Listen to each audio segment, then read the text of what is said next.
2022 TET উত্তীর্ণ চাকরি প্রার্থীদের জন্য এই মুহূর্তের কিছু গুরুত্বপূর্ণ আপডেট। আমি কিন্তু এর আগেও ভিডিওর মাধ্যমে জানিয়ে দিয়েছিলাম যে তাদের যে সমস্ত তথ্য রয়েছে, অর্থাৎ 2022 টেট উত্তীর্ণ প্রার্থীদের যাবতীয় তথ্য কিন্তু তা একটি পোর্টাল রয়েছে অভিনন্দন ই-সার্ভিস.com। সেই পোর্টালে কিন্তু 1,50,406 জনের যে তথ্য টেট উত্তীর্ণের সেখানে কিন্তু দেখা গিয়েছে। এছাড়াও তারা কিন্তু সঠিক রেজিস্ট্রেশন নাম্বার দিলেই কিন্তু টেট সার্টিফিকেট সেখান থেকে ডাউনলোড হয়ে যাচ্ছে। এতে করে কিন্তু সমস্যা তৈরি হয়েছে, কেননা পর্ষদকে এই বিষয়ে জানালে পর্ষদের সভাপতি গৌতম পাল মহাশয় জানেন, তিনি এই বিষয়ে কিছু জানেন না। তিনি বলছেন যে বিষয়টি খতিয়ে দেখা হবে এবং খতিয়ে দেখার পর উপযুক্ত ব্যবস্থা গ্রহণ করা হবে।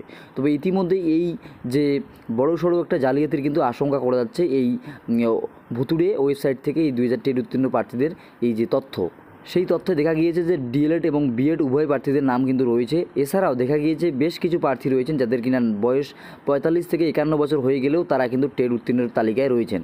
কাজেই এতে করেই কিন্তু জালিয়াতির আশঙ্কা অনেকটাই বাড়ছে, কেননা বয়সের সময়সীমা বড়জোর 45 হতে পারে। সেক্ষেত্রে 45 ঊর্ধ্বেও যে সমস্ত ব্যক্তিরা রয়েছেন সেই তালিকায়, তাদেরকে দেখার পরেই কিন্তু নানান রকম সন্দেহ মনে যাচ্ছে। এছাড়াও দেখা যাচ্ছে যে অনেক প্রার্থীর যে কিনা কোনো নামই নেই, অথচ তাদের পাশে দেখা যাচ্ছে যে তাদের মার্কস রয়েছে, তাদের ডেট অফ বার্থ রয়েছে এবং ইত্যাদি তথ্য রয়েছে।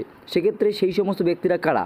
ইতিমধ্যে কিন্তু এই সমস্ত তথ্য থেকেই কিন্তু নানান রকম সমস্যা তৈরি হয়েছে এবং নানান রকম জল্পনা তৈরি হয়েছে 2022 টেট প্রার্থীদের নিয়ে। কেননা পর্ষদ সভাপতি গৌতম পাল মহাশয় থেকেই সমস্ত প্রার্থীরা মনে করছেন তাদের হাতে কিন্তু কার্বন কপি রয়েছে। সেক্ষেত্রে কিন্তু তারা কিন্তু বরাবরই দাবি করে আসছেন যে 2022 টেট প্রার্থীরা স্বচ্ছভাবেই কিন্তু এই টেট পরীক্ষায় উত্তীর্ণ হয়েছেন এবং তাদের ক্ষেত্রে কোনো অস্বচ্ছতা নেই। তো এই মতো পরিস্থিতিতে কিছু বেশ কিছু প্রশ্ন থেকে যাচ্ছে। তো কাজেই আপনারা বুঝতে পারলেন। এছাড়াও এই বিষয়ে পর্ষদ সভাপতি আশা করি খুব তাড়াতাড়ি বক্তব্য রাখবেন, কি এই বিষয়ে জানাবেন তিনি।